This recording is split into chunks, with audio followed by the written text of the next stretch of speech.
Welcome back to my face. My name is Brianna. I'm the head honcho here at Bambymedia.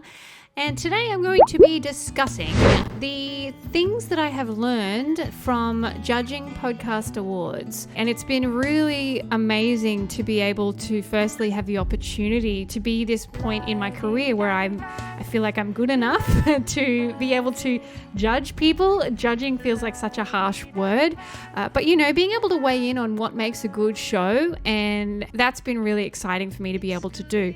But what I found was a few key learnings from having this experience that I wanted to share with you today to help you excel in your podcasting journey. I'm going to get straight into it. So the first one being, you need a good hook. So when I'm listening to a show, what I found myself doing without kind of even realizing it is wanting them to get to the point. If you don't hook me within the first 20 seconds to go, and I know this is kind of the bane of people's existence now for creating content. It's like you need to be front loading everything, but I don't think that's a bad thing. It's like having a trailer at the beginning of every episode to just hook someone in to go, hey, you want to listen to this. Like there's a reason why you should stay in this episode. A person that does this really well would be the podcast Diary of a CEO. He has a beginning bit where it's kind of snippets, little quotes that they've said, and maybe a few snippets of questions that he asks at the beginning that kind of make you go, oh, okay, this conversation goes in a lot of different directions. I'm interested in these topics, therefore I'm going to stay and listen.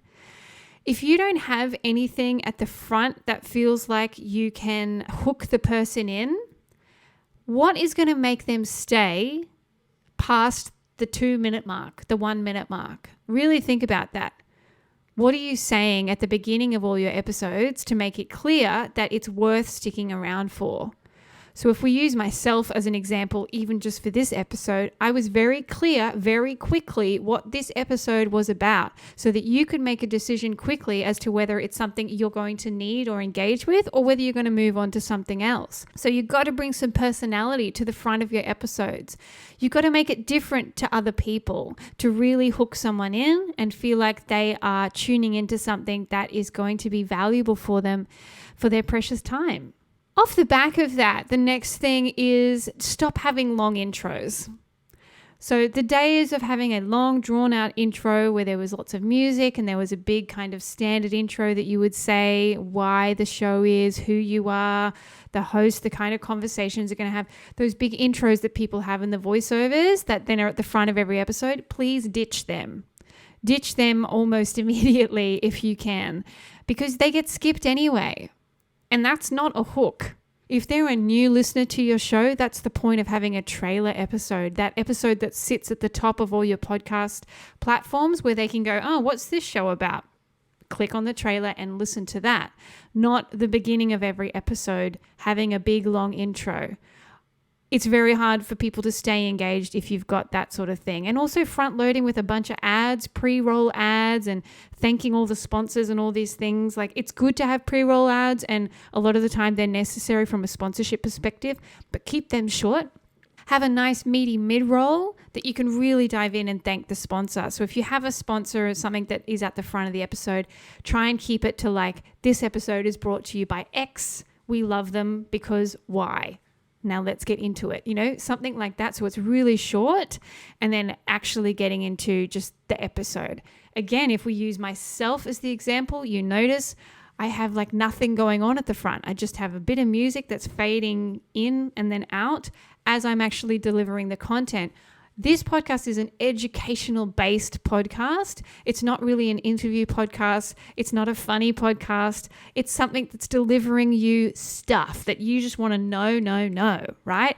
And I keep them short for that reason as well. So be aware of who the target is and keep your intros short. The next thing I would say is interview podcasts need less faff. Do you know what faff is? So faff is when it's kind of meandering, especially at the beginning of interview episodes. They're kind of getting to know the person that they're talking to. They're talking about the weather or how their week's been or whatever else. A lot of the time that's really not relevant and it's not interesting to anyone other than the person that's interviewing, like those two people. It's interesting to them. It's nice to connect, but you can have that first conversation offline. Why do you have this person on your show? Get to the point quickly. Ask a question that makes the listener go, oh, that sounds kind of cool. I'm intrigued. This is a little bit mysterious. This connects with me. I want to listen to this conversation. I listen to a lot of shows where there's so much faffy talk where, unless I guess you're a celebrity gossip podcast where you're talking about the latest gossip and there is more faff and it's more conversational and it's intended to be that way, but we're bringing it back to the intentionality of what your show is for, who it's for, what purpose it's serving. And if there's too much faff in your interviews, then I'm going to turn it off. Sorry, I'm going to turn it off. I've listened to thousands of shows at this point, thousands of episodes, and the ones that really make me want to keep coming back to listening to them are the ones where the interviews and the questions are intriguing. The next thing I've noticed a lot, when you're doing a narration-style podcast where you've got maybe like it's true crime or it's something where there's like you've interviewed someone but you narrate kind of what you've asked. I hope that makes sense, where you say, and then I spoke to blah, blah about the thing. And then she answers the question, So there's that narration aspect. I feel like it's a little bit overdone or it's a little bit too scripted and trying to be too fancy, serious, whatever. For some shows that's required, like if it's a really dark and mysterious thing and it needs that narrator that really feels like it's building that kind of story around you. But a lot of the narration ones, I also find that they've put the narration in because they feel like that's a cool thing to do, but sometimes it just distracts and it makes the interview or the podcast too disjointed that I don't get what the overall sense of that episode is supposed to be. So really, if you're doing more of a scripted show or a narration style show, post-production is very important to make sure that you can still connect the dots and have the narration support, not detract from the episode, from what you're trying to display there as the show. And the audio quality is the last thing that I'm finding makes a massive difference, and there should be no surprise.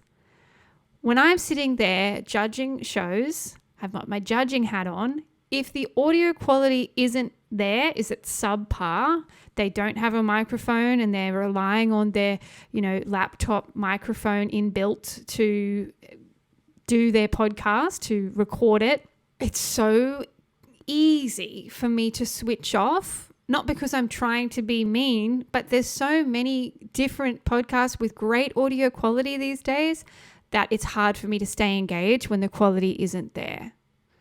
So that's something that should be top of mind for you. If you can't video your show yet and you're just relying on audio, that's even less of like an excuse, right? Because all you need is a microphone. The barrier to entry to good audio is pretty low these days and it doesn't cost a lot. So I expect a higher caliber in order for me to engage with a show for longer, and your audience will feel the same way. They will accept crappy audio for a while, but if you're kind of 10 episodes in and it's still not great, you may run into some trouble with audience retention on that. So always be looking for ways to make your show a little bit better if you can. That's the main learnings that I've come across from the judging that I've been doing recently. If you've liked this content, please subscribe to it on YouTube. And you can also hit the follow button on Apple Podcasts and Spotify and all those places as well. I love providing this content to you. If you have any feedback, if you have any questions, please reach out, DM me on Instagram, reach out in the contact form on our website, put a comment in YouTube, and I will absolutely get back to you and give you as much as I can. Thank you. Have a lovely day.